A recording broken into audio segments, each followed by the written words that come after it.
Pasien gagal ginjal kenapa minum amlodipin kok tensi nggak turun, Pak? Apa yang salah? Yuk kita bahas, tapi sebelum itu wajib untuk konsultasi dulu. Buat Bapak dan Ibu yang mau konsultasi sama saya, silakan pencet tombol plus yang ada di sini.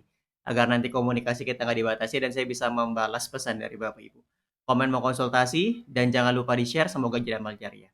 Nah, Bapak dan Ibu sekalian, pertama amlodipin ini obat yang sifatnya membantu untuk menurunkan tensi. Oke, karena sifat dari obat itu tersendiri sebagai penahan rasa sakit dan pereda nyeri. Jadi pasti akan turun. Nah, kalau misalkan nggak turun tensinya, ini berkaitan hanya dengan gaya hidup Bapak Ibu. Atau hanya menjadikan amlodipin ini sebagai andalan supaya tensinya turun. Padahal sebetulnya kita harus menyeluruh menangani. Jangan hanya mengalahkan obat.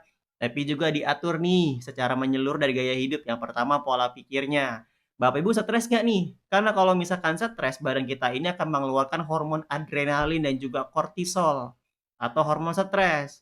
Makanya tensi darah Bapak Ibu ini naik. Ketika minum amlodipin dalam kondisi stres, ini nggak membantu atau nggak efektif amlodipinnya. Lalu yang kedua adalah dari pola makannya, bisa jadi juga masih mengkonsumsi yang tinggi garam atau ada makan yang garam tersembunyi, makan kemasan atau ultra processed food, juga ada bumbu kemasan. Karena ini juga tinggi garam. Bahkan juga ada yang pernah konsul sama saya, obat tensinya itu lebih dari satu. Sudah diminum obat tensinya ke semuanya juga nggak turun. Ini kan berkaitan dengan pola makan juga. Jadi coba diatur lagi pola makannya. Dan olahraganya juga bagaimana, ada nggak aktivitas-aktivitas fisik nih? Karena olahraga pun sifatnya dia membantu untuk mengontrol tensi darah. Ya, yang terakhir pastinya adalah jam istirahat atau jam tidurnya. Kalau begadang ya akan nggak buat kondisi tensi Bapak Ibu ini nggak stabil. Jadi coba jangan disalahkan obatnya terus nih, minum obat setiap hari nanti khawatir ginjalnya bisa rusak, bisa gagal ginjal. Tapi kalau minum obat nggak turun, disalahin lagi obatnya, kan kasihan obatnya. Kasihan loh amlodipin. Oke, coba dicek dulu, dikontrol secara menyeluruh. Karena ini penting Bapak Ibu, kenapa tensi juga harus dikendalikan. Kalau tensi darahnya nggak terkendali, ini juga bisa menjadi penyebab kenapa kreatinin Bapak Ibu ini masih cukup tinggi atau nggak turun-turun. Dan termasuk uriumnya perhatikan dari pola makan.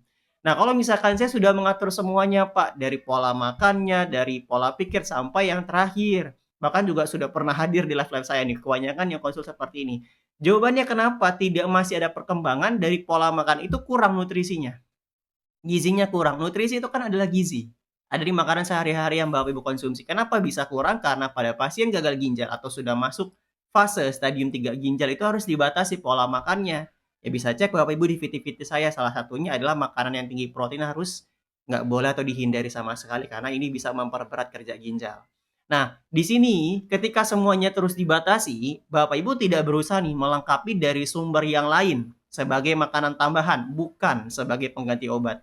Itulah yang menjadi penyebab akhirnya tubuh kita ini termasuk terutama ginjalnya ya, itu mengalami defisiensi nutrisi atau kekurangan nutrisi dan gizi. Kekurangan nutrisi atau gizi, ini menjadi penyebabnya.